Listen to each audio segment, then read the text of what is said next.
What follows light and shadow is silence. That silence breaks. I am summoning you as a new age begins.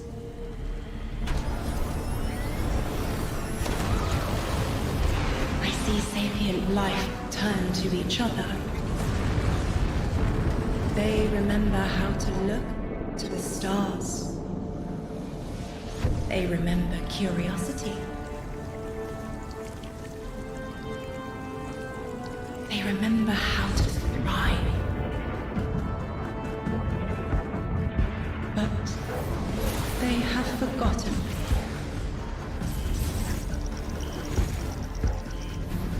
They forgot we were here long before the Traveler.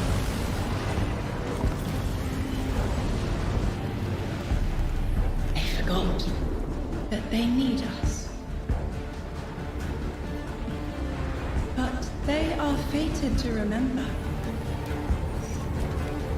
I will remind them. I'm sure you will. But not through me. Find someone else.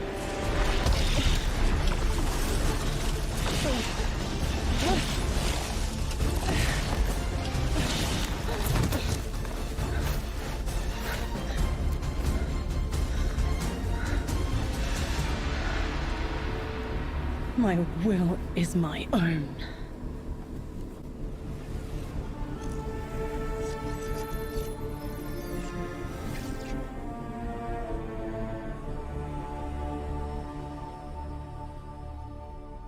All right, everyone, hello and welcome here to Bungie HQ in beautiful Bellevue, Washington. We have got an amazing stream lined up for you to tell you a little bit about the Edge of Fate and the future of Destiny 2 as well. My name's Andy. I work on the social media team here, but no need to worry. As always, I am joined by some of my amazing colleagues here at Bungie to share some of the finer details of the stuff that we're going to be getting into today. So, how about we go ahead and get into it so we can show you what we got.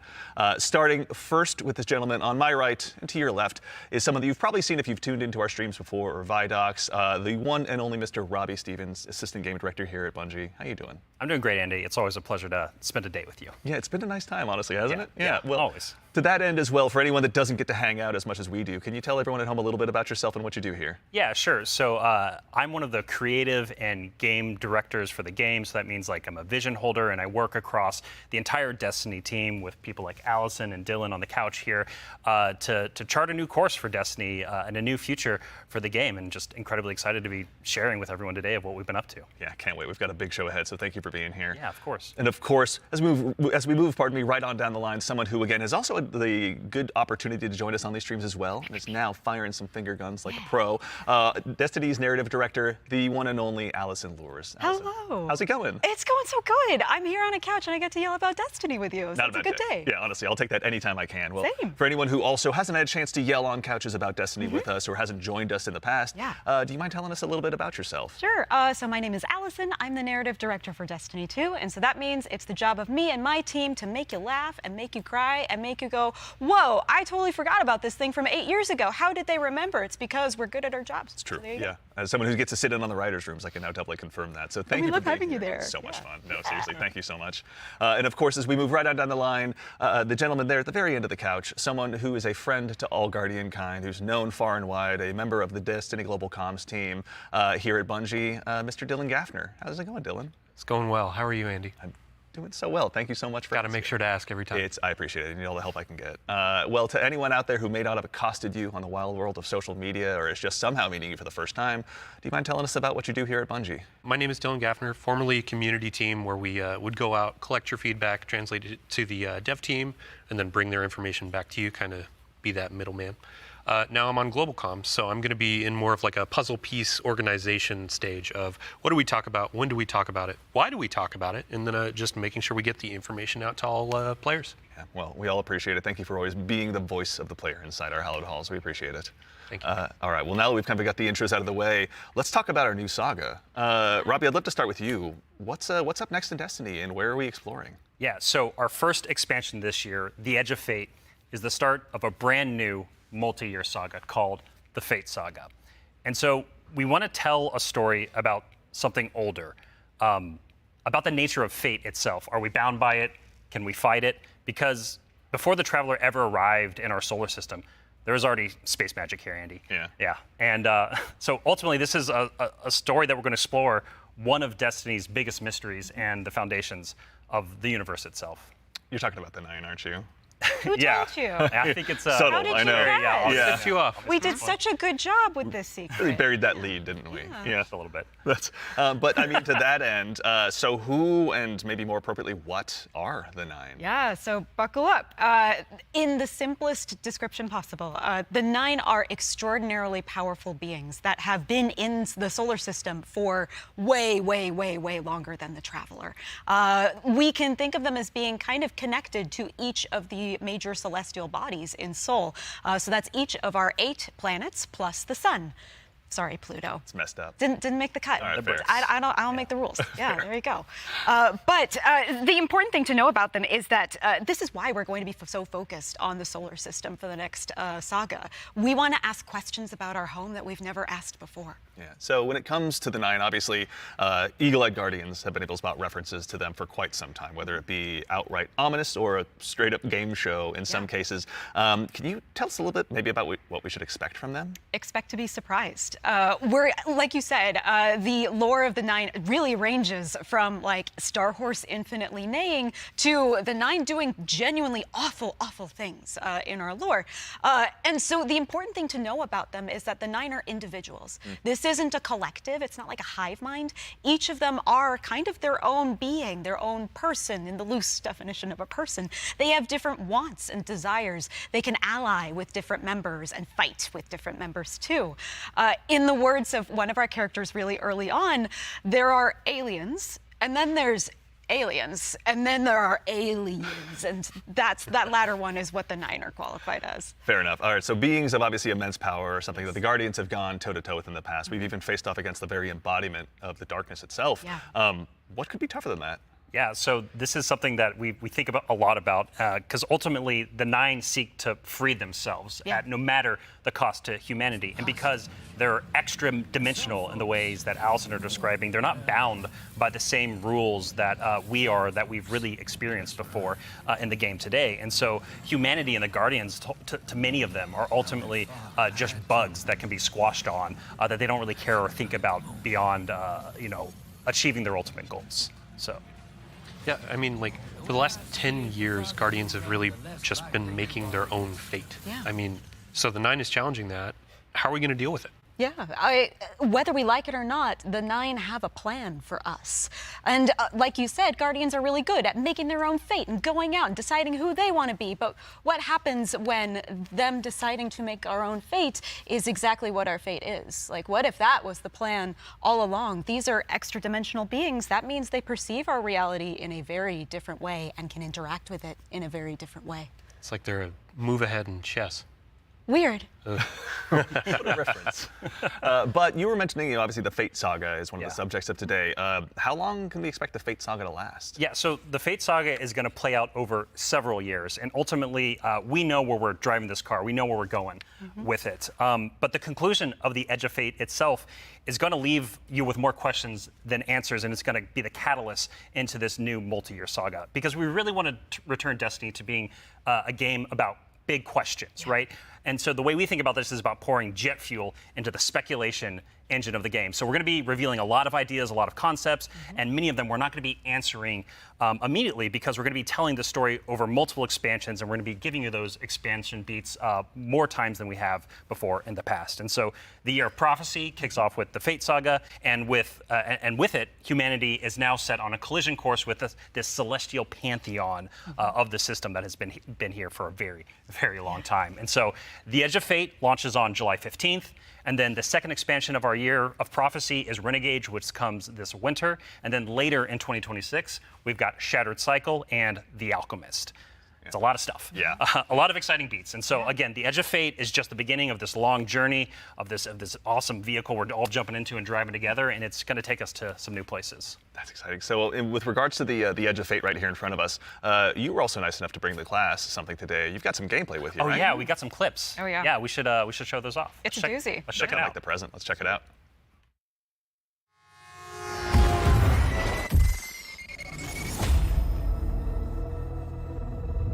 Observe, connect, conceal. Guardian, I had a vision. Conform, comply, return. They just wanted to show us disasters. Observe, connect, conceal. I'm not human anymore. Return, conform, comply. No one else should know what this feels like.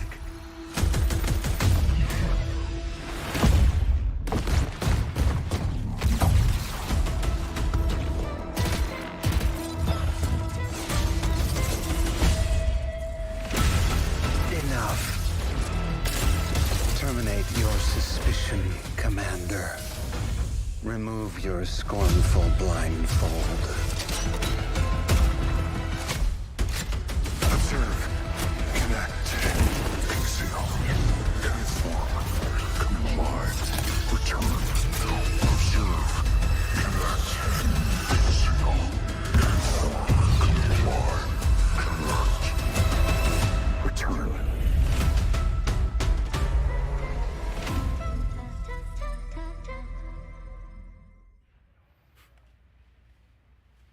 All right, that gives us an awful lot to go ahead and continue to dive into. And here to help us go ahead and explore a little bit more of it, everyone, you probably noticed we've been joined by someone new here on the couch. We are privileged to be joined by someone who's the originator of perhaps my favorite all-time Destiny emote, the one and only Dave Samuel, art director here at Bungie. Dave, how's it going, man? It's going great. Thanks for having me. Absolutely. For anyone who maybe for some reason somehow doesn't have that emote in their collection or hasn't seen you in a past Vidoc, do you mind telling us a little bit about what you do here at Bungie? Yeah, I'm art director on Edge of Fate. I work with the art team to visualize the narrative and design and kind of bring it all together. It's a lot to bring together. Thank you very much for being here today. Yeah.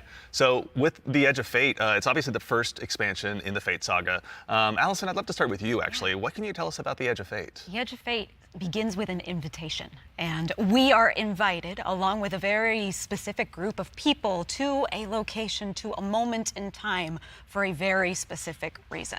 Very specific purpose. Very specific reason and purpose, yes. And the place that we're going to is called Kepler. And so you may be saying, now Allison, hold on, hold your horses You read 1 my mind. second, Yeah. because the Kepler I know is the one that's way outside of our galaxy. What do you mean we're going to Kepler? And I say, like, dear friend, didn't you know if you look inside in Destiny's universe, the Oort cloud at the edge of the solar system, you'll find a little planetoid that also happens to be named Kepler here in the world of Destiny.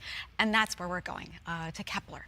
Super exciting. And this is kind of a, Robbie, we were talking kind of before the show, this is like like a first taste of something new, right? Yeah, so what you're seeing here is us just trying something new. We're expanding the universe of Destiny, creating new mysteries to uncover. This whole destination is about exploring a labyrinthian world that took inspirations from things like Dreaming City, exotic missions, dungeons, and it's wrapping it all through a Metroidvania expired experience. And so at the heart of all of this, at the heart of the Edge of Fate, is a player-driven exploration and discovery of an exotic world with brand new abilities. So actually to even just maybe dig a little bit deeper, like how is the Edge of Fate going to be different from past expansions that we've made for Destiny? Yeah, so at the global scale, when we're thinking about expansions in the Year of Prophecy and the formula of Destiny expansions going forward, first off, we're doing 2 expansions a year instead of just 1. And think of each of these expansions as a little bigger than something like a Rise of Iron from D1. And so both of these expansions combined are going to be even more expansion content than we've done in the past. And by delivering 2 of these a year, we're upping the pace of major world and story events that really matter to players and are going to be pushing the Fate Saga forward. And so we're trying radical new things with each of these expansions. And so alongside this new destination of Kepler, this exotic world that players will explore with brand new abilities, we also have world tiers. And world tiers allow you to take on a higher level of challenge on the destination in order to extract some of the best loot within the release. But what's cool about world tiers is as you play through the mainline story and you play through the first couple of world tiers, you're going to unlock later world tiers. And as you're claiming these abilities, as you're exploring the world more, as you're discovering more within the release, you're putting these puzzle pieces together and you're figuring out how to solve all the mysteries on Kepler with different ways. And so you might play a puzzle in one way, a mission in one way, and when you're in these higher world tiers in the post game, you can start to solve these problems in different ways that you couldn't before in the original playthrough. And so alongside all of this, we're also going to have a ton of quest content that we're rethinking about how we use within the game. And so on Kepler, there's some non-linearity within the destination itself. itself. And so with a lot of our side quest content that is related to the critical path, but you don't have to play it. It's there for you to explore. It's driven by your discovery of the world. You're out in the field, you discover something and you pick it up, and that's going to help you explore the characters in the world of Kepler more and go deeper on that story. And so, yeah, again, this is all about us just looking at the formulas that we've been building in Destiny over the last 10 years. And some of them are really strong, but they're due for some experimentation and some radical changes. And so that's what you're seeing here with the first taste of the Edge of Fate. Very cool. Yeah. I love everything you just said. I was a little distracted by some of the gameplay we were showing, like exotic sniper rifle, I think I saw, kind of recognize that. Oh, yeah. Some enemies with a couple really cool twists, like, okay. Yeah. But then also there was a Guardian that turned into like a lightning ball. Yeah. Yeah. So, so there's multiple new abilities that your players are going to be able to discover on Kepler that's going to make them navigate and look at the world in different ways. But the one you're talking about, Dylan, is we see it as our premier ability, the crown jewel to release, and that's called Matter Spark. And Dave has joined us, and he's helps us take the vision of the narrative and the design and the art and smush it together in amazing experiences. And so I think Dave should talk to us more about Matter Spark. Please. Yeah. So there's this new source of energy on Kepler, this strange dark matter. So the Guardian binds itself to the dark matter using the arc powers within. You can think of the dark matter as like a medium, and the arc as this catalyst that will allow you to completely change form. Transforming into Matter Spark lets you squeeze into tight areas, race around areas, jump over stuff, and it also allows you to turn into this basically electric rolling ball of death, jolting and shocking enemies that come across your path. So obviously, one big part movement, one big part combat, but I mean, even just in addition to that, to look a little bit, wider, like how did the Matter Spark Ball kind of influence the world that we're going to be inhabiting? Yeah, the team really had to rethink what it means to build a destination with these abilities in mind. A simple hill becomes a ramp to get to a new space. A crack in the wall, it basically will reveal a whole new area to explore. It's also a new way to engage with enemies. Instead of taking a bunch of enemies head on, you can find a Matter Spark pad, transform, turn into this electric ball of death, and then just start racing around the arena, dash over their heads, and flank from behind, and then really give the House of Exile on Kepler a bad day. As well we should. It's a good day for us as well. So what are some of the other Kepler abilities that we'll be able to unlock while we're out there as well? Yeah, so each of these Kepler abilities are a mix of dark matter and our Guardian's powers. So we have the Relocator Cannon, which is this new fallen dark matter tech mixed with void. This is going to allow you to bypass laser walls, use these cascading relay networks, and just basically teleport around the world. Another ability that we have is Mattermorph. This is dark matter mixed with strand, allows you to manipulate the environment.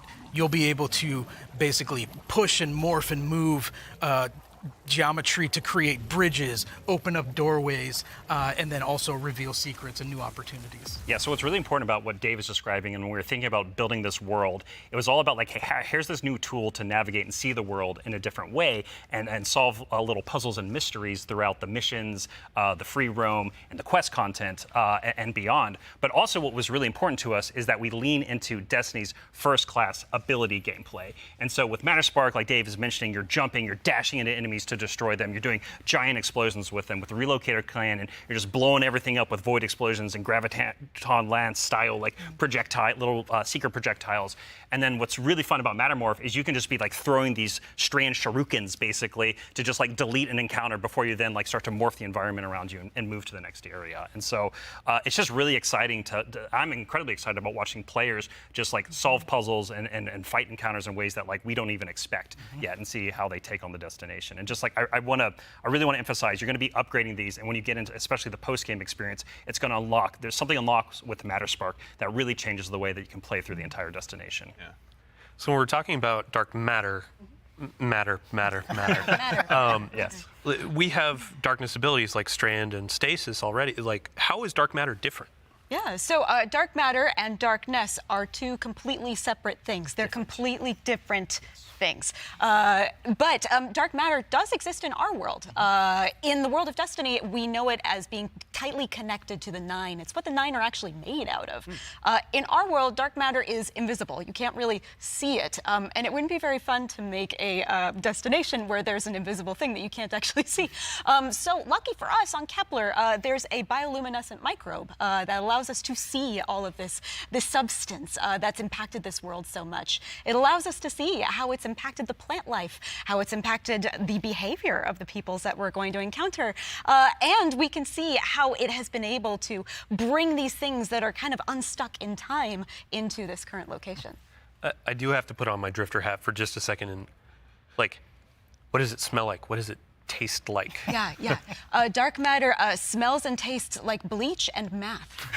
Yeah, it's true. Cannot wait to get that chip flavor. Yeah. Get it with a sandwich today after. It's zesty. Yeah, it should be good. Actually, so on the topic too of stuff in the trailer as well, we heard someone talking there. Can you tell us who that was? Sure. That was Lodi. Lodi is a new character that we're introducing in Apollo. Not in Apollo. We're introducing him in The Edge of Fate. Yeah. I want to give a special shout out to Brian Villalobos, who portrays Lodi and does a spectacular job. This character is fascinating. He's kind of a fish out of water, but the fun thing about tropes is to kind of put a twist on them, right? So what if that fish that we pulled out of the water was the most qualified fish to be pulled out into the air? Down for anything. It's down for anything. Yeah. And what if that fish was kind of made to be pulled out of the water? I don't want to give away too much because this character is way more fun for the players to figure out what his deal is, but I will say that Lodi is very, very far from home. Very fair, very exciting. So, I do have to call out, too, before we started this, you and Robbie were talking about how Lodi is like a notice me character. Oh, yeah. Robbie wanted a senpai. I did. Yeah, I wanted someone that I just wanted to spend a bunch of time with on this new adventure we're going on. Yeah, a friend that we can look up to. Yeah. right, yeah. Notice me. Notice Notice me, me. Lodi. Yeah, of course, He it will. writes He itself, or rather Allison does. So with regards to the characters as well, so is it a whole new cast of characters in The Edge of Fate? No, we're going to see some new faces like Lodi and other characters, but we're also going to see some familiar ones too. Ikora is here. The stakes are high enough that she's here investigating what's going on. And as it turns out, in one of our major mysteries, she's kind of at the center of it. She was invited here, as was Lodi. Same as we were. All of it's kind of tied together. Very exciting. So the way, if I can, please. like the way we think about this is about all these characters.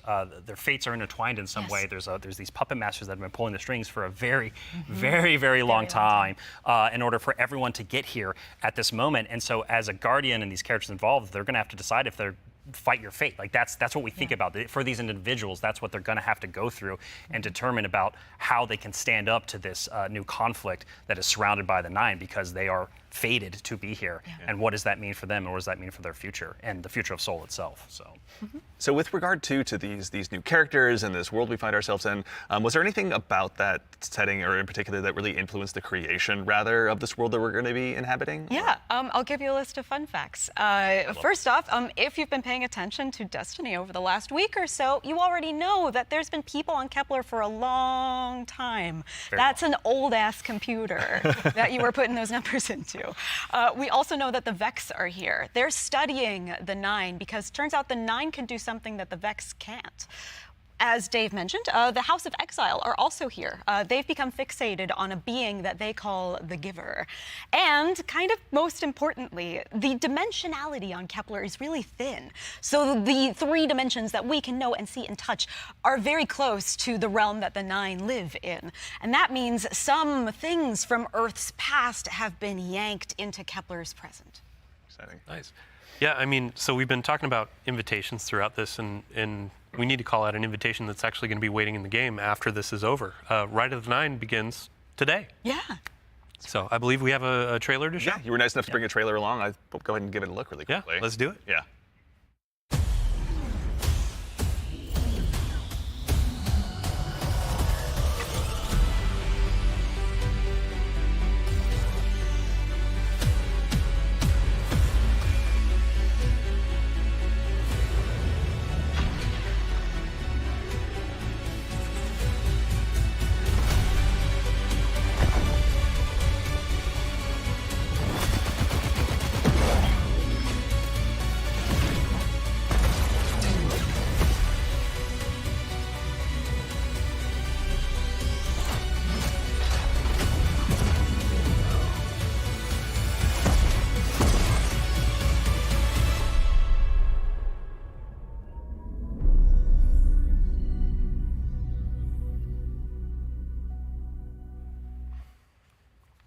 All right, so that's Rite of the Nine, which is our essential prologue story for the Edge of Fate. And these 3 dungeons that are featured in this event are free for all players starting today. And so what's really important about this is that these dungeons are both for veteran dungeon crawlers, hardcore raiders, people who've been in these places a lot, but also new Guardians who have never stepped into a dungeon before, right? What was really important for us when we were developing Rite of the Nine was that we are changing the formula on how we can think about how we can welcome even more people into these experiences. And so you're going to be able to go in solo, buffed up, and explore a dungeon by yourself, or go in match made with other fire team members shoulder to shoulder for the very first time. But don't worry, because we also have that higher level challenge for our veteran, our hardcore dungeon crawlers, where you're going to be able to earn the best possible loot, exclusive rewards, and also an exclusive title as part of Rites of the Nine. What's also really important about this event for being a prologue for the Edge of Fate is that it really reintroduces the emissary into the game, and you're going to learn why her job is pretty crappy and why she quits at the top of the Edge of Fate, like we saw at the beginning of this show. And so, Andy, we've been talking a bunch about how our Destiny expansions are changing the formula for Destiny going forward. So now I think it's time for us to start talking about how the core hobby of Destiny is changing going forward, the day-to-day of playing Destiny, week over week experience. And we've got someone else on the couch here to help us talk about that. We have an expert in that very subject now who has gone ahead and joined us on the couch. We are now joined by the one and only Mr. Ben Womack, creative director here on Destiny. Ben, how's it going, man? Hey, I'm doing great. I'm really excited to be here. There's a lot to talk about. Yeah, seriously. There is a lot. Yeah, it's going to be a very good conversation we have coming up. Yes. But before we get into that, can you tell us just a little bit about what you do here? Yeah. So I'm the Destiny 2 creative director for the core game, or the core hobby, as we call it. Yeah. And it has to do with all parts of the game, everything from Edge of Fate, through our seasons, through the fundamental systems. And in particular, like Robbie was saying, I've been focusing on thinking about the kind of building blocks of Destiny 2 and getting those not only stood up, but also transformed and iterated on in some really exciting new places. Nice. Well, let's go ahead and just start at the top. Can you tell us a little bit about what the core formula of Destiny is changing and why? Yes. So I think I need to start with the why first, because it's important to think about what is Destiny, what is great about Destiny. And Destiny is best when you have awesome chases that you're excited about. You have really cool, powerful builds to make, and there's a mountain to climb that's right in front of you that you want to climb. You're like, I want that mountain. It looks pretty cool. And the thing that is not always true right now, Destiny, is it doesn't feel streamlined as it could. Players don't have as much agency. We want to be player-driven. We want to be more rewarding than we are. Because right now there are barriers to playing Destiny in the best way, and those barriers are insurmountable sometimes. So think about that whole picture of okay, what is the Destiny that we really want, that has been in the past, that we also want to get back to, and where we want to go for the future. That's where all the changes you're going to see have started, at their inception point. So it's a big piece of the pie. Massive updates coming across so many systems of the game, and we're just getting in, digging into the surface. Yeah.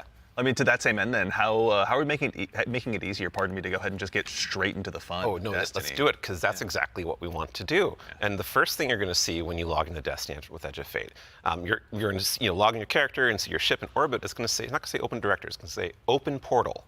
And the portal is our new front page of the game. We're trying to get you to the fun as fast as possible, and as few clicks as we can. We even have Edge of Fate there in the corner, so that it's right immediately there. No fumbling around with the map to get to it, really. And we're also taking other big parts of the game, the ritual game and for seasons, and putting them into these ops categories. So the idea is that we're having these different ops for different moods. We're having solo ops. We have a bunch of fire team ops. We have pinnacle ops, and of course we have crucible ops. Still super important for the game. Yeah. I mean, to start up at the top, can you tell us a little bit more about what solo ops is? Oh, yeah. So solo ops is exactly what it says on the tin. It is a bunch of activities that are made for solo players. And the conception point of that was we want to make activities for players who have a smaller amount of time that they want to play in, and they don't necessarily want to have dependencies on other players, but they still want to get in there and play for 10 to 15 minutes and get some real progress. Yeah, get some loot. Yeah, get some loot. Yeah. Get some loot and get your character forward and feel I played some Destiny and that was great. And even if you don't feel like playing with other people, that's fine, because we have an activity type that is designed for one player.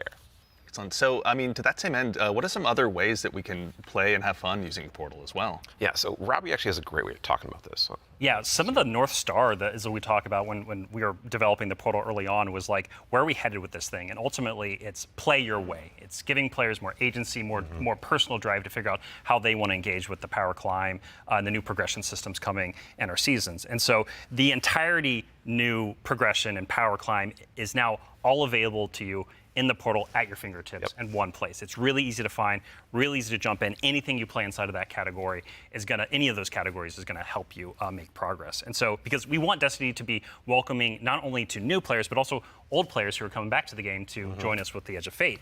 And we also want this to be like a new even playing field for everyone.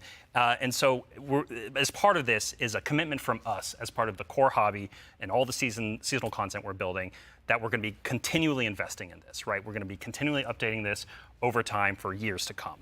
And so, you're asking me directly, like, what else is there to do? Yeah. Ben mentioned solo ops. We also have the fire team ops and pinnacle ops. Both of these are more around playing with other fire team members, shoulder to shoulder, where fire team ops are more quicker sessions. There are some longer form things in it too, but then pinnacle ops are more about those really long form or more challenging kind of focused activities like exotic missions, for instance. And so, and then the one thing we haven't talked about yet very deeply, but is incredibly important, and it's something that I think we've done for the first time like ever, or maybe since early D1. It's kind of a return to form. in a lot of ways. You're going to be able to experience the entirety of the power climb within Crucible Ops by playing PvP, right? So this means like, if you want to be sweaty, Andy, which like I know you, Dylan, too. I know you're that way, right? Like I know both of y'all. Like if you want to put the sweatbands on, you're going to be able to play the entire experience in the season here and earn some of the highest tier loot that's also available in the game. I have to say, this is like super exciting because like my player type or other folks out in the community, like they want to go in, they want to jam on PvP, but then their friends invite them to do a dungeon or a higher tier activity, and they're like, oh wait, I need to grind a long time to get up to power. Now through PvP, they can get up to power, and you can just bring them into that PvE experience and have a fun time with each other. Yeah. So. That's honestly how I primarily played D1, so I'm really looking forward to that. So it sounds like the core, obviously, of what you guys are talking about, play the way you want to play. It's at the center of all of it. What if I really want to challenge myself, push myself? Oh yeah, a little bit more? That's important to us. Yeah. Depth. That's important to us. Well, death, but also success. Yes, and that's true. from it. That's true. Yeah. Yeah, and so we really want to give agency. That's one of the things. Player driven towards loot and challenge. And so we have a really hugely expanded activity customization system. We have a lot more difficulty levels, and we have a ton of new modifiers. We have 50 new modifiers along with all the old modifiers that we've released in the past that are going to make this big curated web of options for you to experience any of the PvE content in the curator. And so, like, we have Banes, not just old Banes that we have, but new Banes as well. We also have boons to help you like get advantages in your activities and for your build. We have challenges and trade-offs. And the fun part is you're going to get these different combinations that are available, and you're going to then make a mix that's actually going to change the way you play and be pretty interesting, and sometimes be the way you prefer you play. Like there's a new boon called Grappler that I personally love. It's kind of my preferred way to play, where they give you 3 grapple grenades replacing your current grenade. You can't do the melee, but they recharge super fast. So any build you want, you could now Spider-Man around any map. It's actually super fun. It's so fun. Yeah, and I mean, like, what's at the heart of what Ben is talking about is what we kind of call the virtuous cycle, right? Where you're going to be crafting your build, tinkering with the activity, looking at like how you can earn a higher tier of reward by taking on higher challenge. And as you earn better loot, you're looking towards that next mountain to climb just ahead of you all the time. And so this is really about how far you want to push yourself upwards within the portal itself. But also, we also are thinking about the people, and that's the depth, right? That's the depth of the challenge that we're talking about. That's also, but we're also thinking about the people who don't have as much time to play with like solo ops, and also if you're scared of modifiers or you're scared of customizing these activities. Or you just don't feel like doing it. Yeah, that's a great way to describe it. Thank you. We have a bunch of quick play options, right, Ben? Yeah, quick play options, and we actually have matchmaking and fire team ops. And we have fire team finder, and so you're able to like really choose kind of what you're in the mood for. Oh yeah, we technically have matchmaking across every activity that exists. Except for solo ops, because that's solo. Right. But yes, otherwise, but in the fire aside teams from and that pinnacle one. ops, it's everything. Yeah, you'll have options to play by yourself or with other people. Oh, actually, a really fun part is you can play a strike by yourself as hard as you want it to That's now, true, yeah, which is really fun. Yeah. Well, you're talking about like all the different boons and combinations. I think at one point you were saying around 50 or something like that. Those 50 new ones. 50 new ones. Yeah. So it's like you can take those into solo ops. Like we're talking about this being kind of leisurely, bite-sized activity, but if you want to take it and say, I don't want Weenie Hut Jr., I want like esoteric level solo hardest thing in the world, like you can kind of customize and do that. You can just do it from the very start if you really want to. Yeah. And Depends on how deep you want to go. Yeah. Really. Yeah, and the point is that you're going to like stretch that far, and we want the reward to feel like worthwhile. Yeah. And, Yeah, you want to feel like as you're pushing yourself, you are rewarded for it. That is something that's really important to the vision here for the portal. Yeah. Rewards, huh?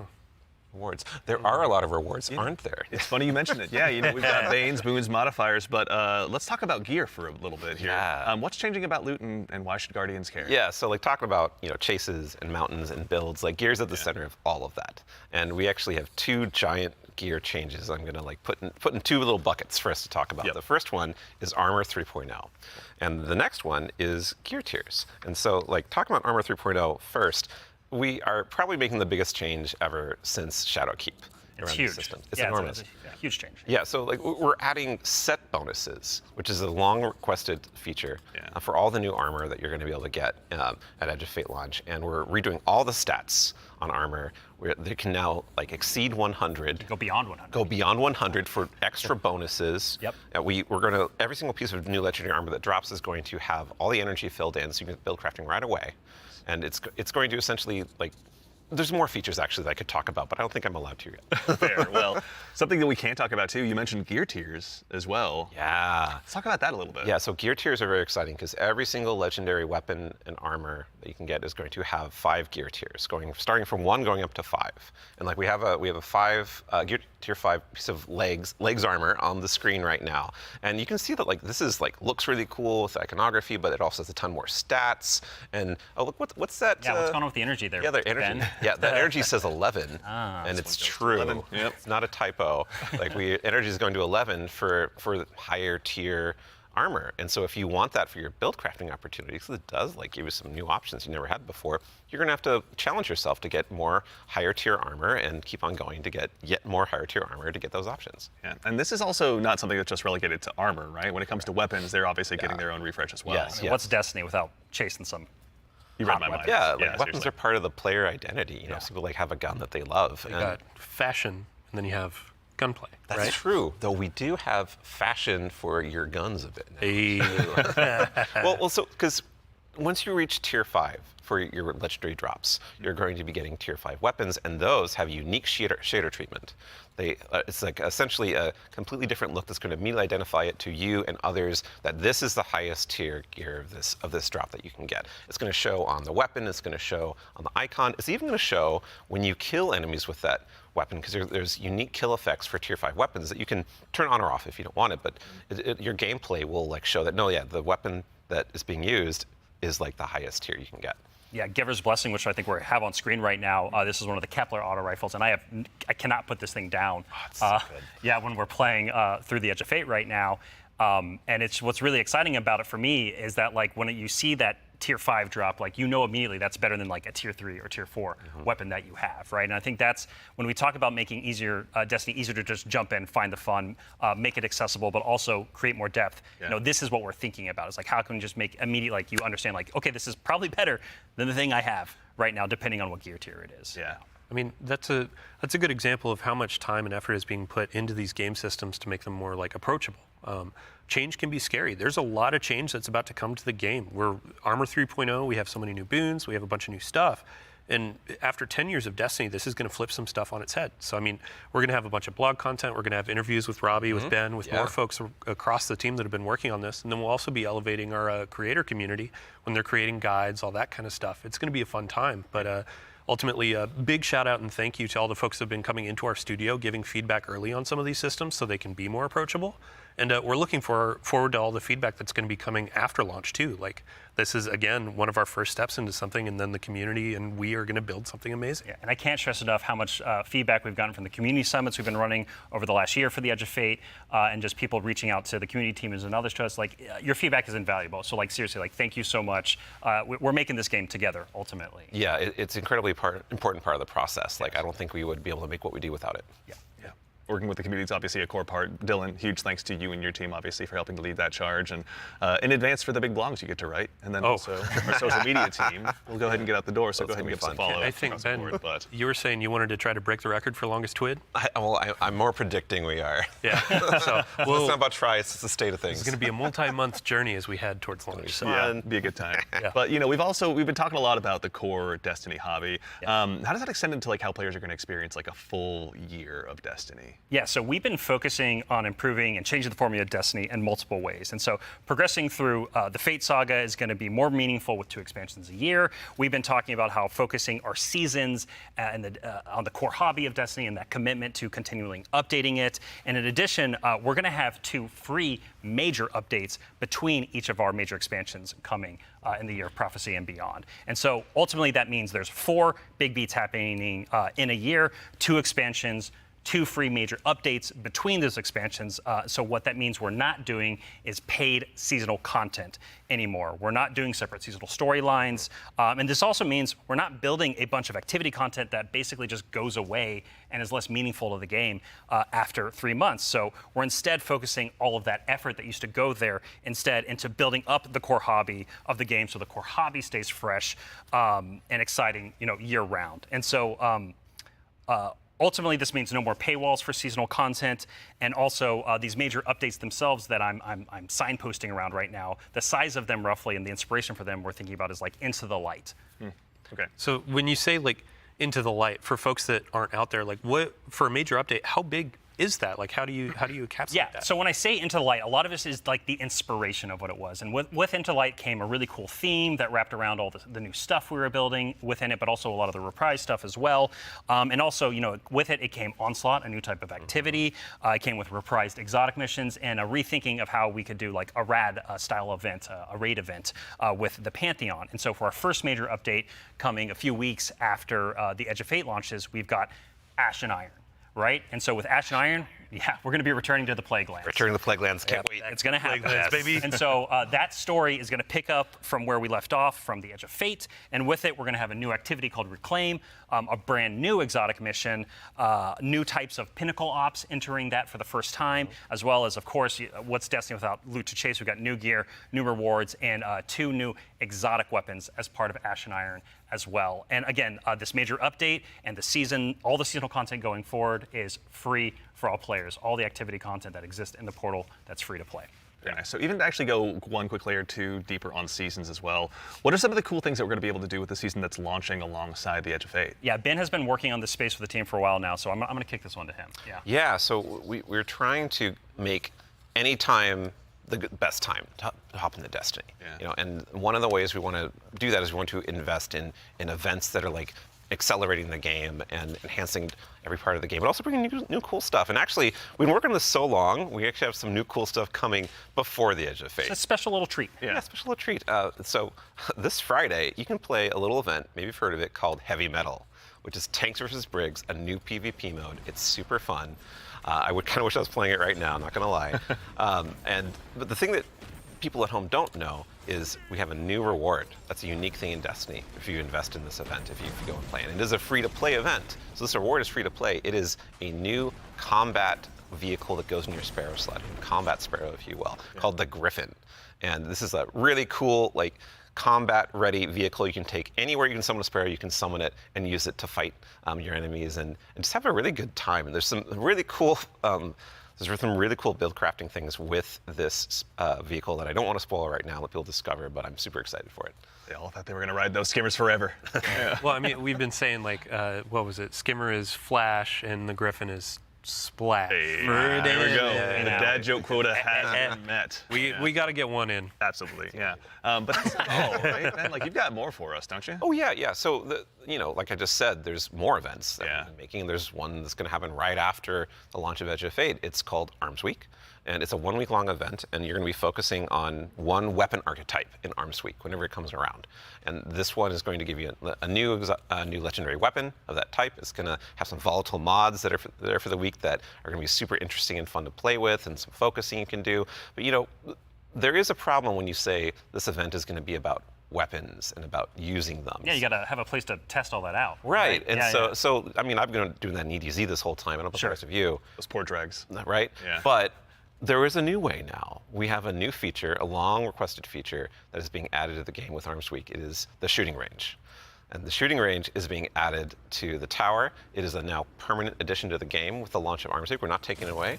And you can go there and you can try out everything in your kit, everything about your build, with all sorts of simulations of different kinds of enemies and situations, and it's all real damage numbers. It's like It's even got a scoreboard. it's even got a scoreboard For you right there. and your fire team. Yeah, your whole raid team can go down into the shooting range and try out, like, see exactly how well you're going to do for some kind of boss at this range or with To a say, strategy. who can do most of the damage, right? Yeah, well, you're finally going to know. That So we have a rally flag. It's not just a shooting range. Like, you can go beyond the firing line and use your abilities too. Yeah, you totally can. And like, if you wanted to, you could even take in Prismatic and pop Transcendence and try that out. And well, I think the reason why we're not seeing that right now is because it's a Titan. Yeah, it's a good soldier. Yeah.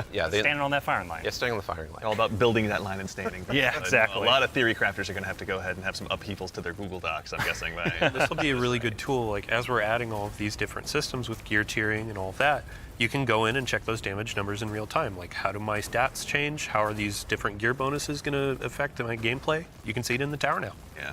Yeah. And while we're talking about weapons, Oh, yeah. got one more thing, right? Yeah, no, there's one more thing. I know Yeah. you're excited. So, there's more events. Of course, there's more events. And the holiday events are coming up, where Solstice is right around the corner. It's as well. summertime, right? It's summertime. Summertime is Solstice time in Destiny 2. And Solstice has some really cool twists and such that we're planning, but I'm not going to talk about that right now. I want to show you all the new holofoil treatment we have for Solstice weapons. So, here we go. This is the holofoil treatment for Solstice in 2025. It is so good. It's amazing every time I look at it. Yeah. It is an ocean a and gun. the line. Yeah, we put the ocean on a gun. How did we do that? It's beautiful. I love it. And any kind of weapon that drops for this event can have a holofoil. Yeah, no so matter it could what be a the tier 1 or tier 3. Yeah, any exactly. weapon can have the holofoil. Yeah, when we're playing through the tier 5 holofoil. Ooh. Like, that's gonna be a chase. Our other events will also have holofoils. Yeah, like Arms Week you're talking Arms Week about. will have its own holofoil treatment. Like, we're every event, a major event we have, will have a holofoil treatment. The holidays will have their own kind of special one, but yeah, Arms Week will have their holofoil drops that you can farm as well. super exciting. No, it's going to be a good time. I'm going to have way too much stuff to chase down, so appreciate you guys putting all the hard work in, obviously, for that. But I believe we've got one more thing. Yeah, I mean, we've been talking a lot about, here are the free updates coming to Destiny, the portal, a bunch of different stuff, Edge of Fate, but we also have another expansion, and we need Allison back on the couch to talk about Right, it. yeah, Allison. She's the best one to talk Yeah, about. we've got something very exciting, and so once again, Allison, thank you for taking the time to join us today. We appreciate it. Of course. I'm so excited to be the one more thing. Yeah, it's a tradition around here, so we're glad that you could obviously go ahead and lead us into this one. But, as Dylan mentioned, we've talked about the Edge of Fate, but this is the first year we're going to be doing 2 expansions over the course of a year. Can you tell us a little bit about Renegades? Yeah, so we're going to have a dedicated reveal for Renegades in September alongside our major update, Ash and Iron. But earlier, we were talking about how sometimes our formulas can constrain us from experimenting and innovating. And so in that spirit, Renegades is going to be very different from the Edge of Fate. What I can tell you, and we'll talk plenty about it later, is that we're going to be experimenting and innovating with activities, with social mechanics, and more. But more importantly, I want to talk about our inspiration. And so I have to kind of tee it up first. So Renegades is going to be a Destiny, definitively Destiny expansion. This is part of the Fate Saga, and it's going to push it forward in important ways and introduce characters that we're going to spend time with for years to come. It is an essential Fate Saga story, and it's an homage to a universe that has inspired Bungie from the start. It's a universe that all of us here on the couch grew up with, as well as everyone else at the studio and millions of you back at home too. It is a peanut butter and combination, a peanut butter and chocolate combination inside of what we're making that could only be possible in the kind of world that we build here. And so I am absolutely thrilled to be able to give our first sneak peek at Destiny 2 Renegades. Let's take a look.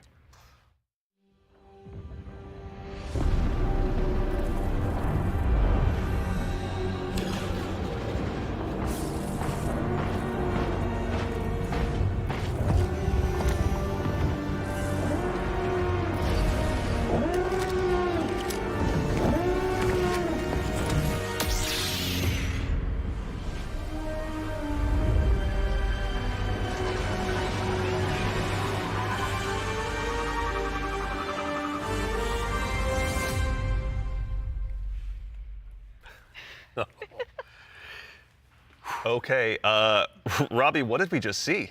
Yeah, so that's Renegades, which is coming out this December. And to really drive it home here, Renegades is a one-of-a-kind Destiny experience, right? And just like we on the Destiny team have taken inspiration from other genres like dark fantasy or cosmic horror, Renegades takes the space western vibe and aesthetic that is Star Wars, and it puts it through that Destiny lens. And ultimately, it's created a new lawless frontier that is emerging within Seoul. And so, like, we're so excited to show Renegades off a little bit today and to be talking about it more in the future in September alongside the free major update with Ash and Iron. But right now, today, we're focused on Rite of the Nine and what's right around the corner with the Edge of Fate. Absolutely. No, I heard a lot of calendars get marked just now on September, but no, super excited to share more of that in the future. But that actually leads us to the conclusion of today's show, which again, we covered a lot. There's been a lot today. Yeah, this has been a big show, honestly. No, we went through a lot of it. So let's go ahead and quickly double check. We obviously went through, and the Year of Prophecy, pardon me, is going to go ahead and kick off on July 15th. And this kicks off a brand new multi-year Fate Saga and our new focus on the core hobby of Destiny. The first expansion, The Edge of Fate, is going to be launching again on July 15th, as I noted, with its raid launching on July 19th. Okay, hold up. Yeah. So you're going through a lot of information. We already covered that. Oh, yeah. But like, you can't just sneak in a raid date. We have a new raid coming with the expansion, July 19th. We're going to have a bunch of blogs. We're going to have the rules, regulations, all that kind of stuff for our raid race. Of course. We invite everybody to come in, try to go for that world first title. And yeah, I mean, just stay tuned for more details. We're not going to spoil anything. It's a raid. We got to keep it secret. Yeah, absolutely. Yeah, everybody mark your calendars. Yeah. Bungie.net is the place to go ahead and learn more. And again, follow our social media channels. Do us all a favor. So in addition to that, again, as we noted, Ash and Iron, our first free major update, will be launching on September 9th. Renegades, very exciting, will be launching in December. And then keep an eye again on our social channels. We'll provide all the updates once they're available. But as far as today goes, the Edge of Fate and the entire Year of Prophecy pre-orders are available starting right now. Now, pre-ordering for starters, the Ultimate Edition will go ahead and unlock the New Land Beyond. New Land Beyond, that exotic sniper. Super I exciting. can't wait, man. I can't wait, same, honestly. That'll be unlockable in addition to several other goodies. And also, we've also got a collector's edition that'll be available. You can see here on screen, it will be coming with an awful lot of very cool stuff, including this cool statue that you may have noticed here that's been sitting with us on stage. This is one that you can go ahead and add to your collection as well, but that's not all that's in there. Is there, Allison? The writing team got a little excited on this one. We put a lot of lore goodies into this collector's edition. So like that weird metal thing, that weird envelope, boy, weird. Wonder what's up with that. Just decorative You points? should probably read it. Yeah. Anyway, we're going to do a dramatic reading as soon as Yeah, we should go downstairs immediately after this. really Oh yeah, right after this. Count me in. And then again, too, as far as today goes, Rite of the Nine. This is the essential prologue to the Edge of Fate, and like all of our events moving forward, is going to be a free to all players. So make sure and go ahead and check that out when that arrives. And before the show wraps up, make sure and stick around for a little bit longer. We're going to be rating our good friend Sammy Cat as well. So go ahead and give her a follow. Tell her we said hello in chat. Pardon me. If you have any Twitch Prime subs or anything like that, go ahead and do us a favor. Drop it over there and check out her stream. She's going to be having a good time. But that concludes it for us here today. So for starters, huge thanks to my teammates here for joining me. Thank you, Andy. Thanks for having us. Absolutely, yeah. Robbie, Allison, Dylan, of course. There we go. We got Ben and, of course, Mr. Dave Samuel. Thank you all so much for being here today. And then, of course, to the crew that puts all this on. Thank you, everyone. This doesn't happen by accident. Thank you all so much for all of your hard work and dealing with me on these last couple of days. And of course, to everyone at home, to all of our guardians out there in the community, thank you. It's a tremendous privilege to get the opportunity to share what we've been working on early, and it matters only if you guys show up and join us. So we really appreciate it. We hope you enjoyed. And otherwise, in the meantime, until we see you again, take care of yourselves, take care of each other, and we'll see you all Starside.